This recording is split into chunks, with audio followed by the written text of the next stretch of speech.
xisbiga mucaaradka Wadani ayaa habeenkii xalay toole munaasabad ballaaran ku soo dhaweeyay taageerayaal isugu jira haween dhalinyaro aqooyahan iyo siyaasiyiin ka soo jeeda Waqooyiga Burco iyo gobolka Saaxil oo ka soo digarogtay xisbiga Kulmiye. Munaasabadani oo ka qabsantay hotel Kaafi ayaa waxa ka soo qayb galay wafdiga hogaaminayo musharaxa madaxweyne ee xisbigaasi, waxaana ugu horeyntiiba taageerayaashii waxgaradkii ku soo biiray xisbiga Wadani sifeeyeen sababaha ay ku doorteen xisbiga Wadani ugana yimaadeen xisbiga Kulmiye, waxaana hadaladoodii ka mid ahaa: marka labaad anigu caawa xisbigan aan ku soo biiray aniga iyo beesha awalbari wixii ila socday taageerayaashayda aniga waa artiyaashay saddex jeer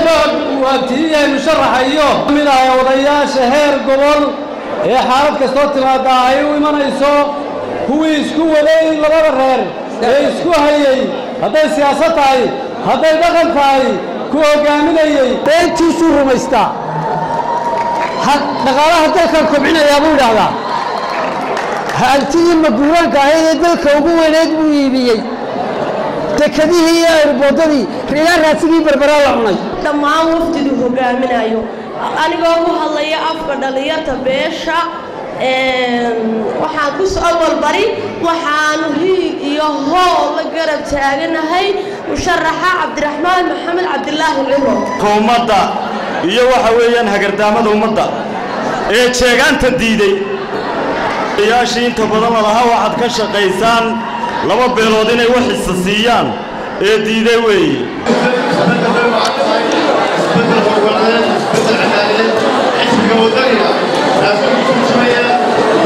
taageerayaashiisaba si weyn aan u soo dhaweynaynaa waxa weeyaan guddoomiyihii kaabeynka ee awal bari ee waxa weeyaan gobolka togdheer markaanu indhaynay ee aanu aragnay dan baanu gaadhnay waxaanu ku soo guurnay oo aanu u beegnay xisbiga Wadani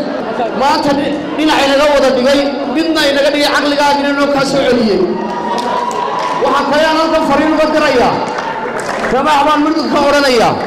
samax ma hab gudoomiye gobol waa barasaab maaha ee waa gudoomiye campaign. qaar ka mid ah mas'uuliyiinta xisbiga Wadani ee heer gobol iyo heer qaran ayaa kelmado soo dhaweyn ku qaabilay taageerayaashani, waxaana yiraahdeen: horumarka ifaayiya keenaya aqoonsiga aynu baahanay Soomaaliland oo aamanta ayaa keenaya sixir bararkan inaafeeyay tuuraya barnaamijku doonaya inuu cadaalad bulshada uga abuuro barnaamijku doonaya inuu ugu footaysaan Wadani Kasoo la imanaya aqoonsi caalamiya soo ma taageero xisbiga Wadani iminka musharaxiinta Kulmiye midna Facebook-na ma leh WhatsApp-na ma leh marka isma heli maysaan dhalinyaraday laakiin cabdiraxmaan maxamed cabdilaahi way salaysan iyo hantida qarankood la iibiyo iyo musuqmaasuqa iyo qabyaaladda ayaynu ka baranay soo maaha waxaynu ka baranay qabyaaladda iyo wax jeegaan la ilaa reer burcaantaatiina waa diideen soo maaha. gabagabadiina waxaa kelmado soo dhaweyn u jeediyay taageerayaashani ku soo biiray musharaxa madaxweyne ee xisbiga Wadani cabdiraxmaan maxamed cabdilaahi ciro, waxaana hadaladiisii ka mid ahaa: awal bari halkan loogu sameeyay caawa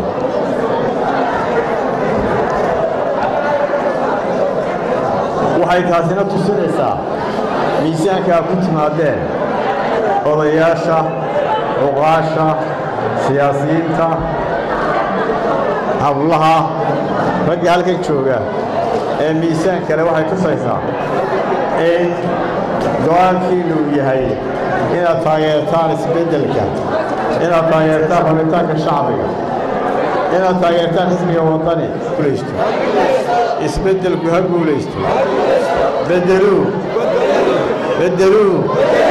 Kulmiye beddeluu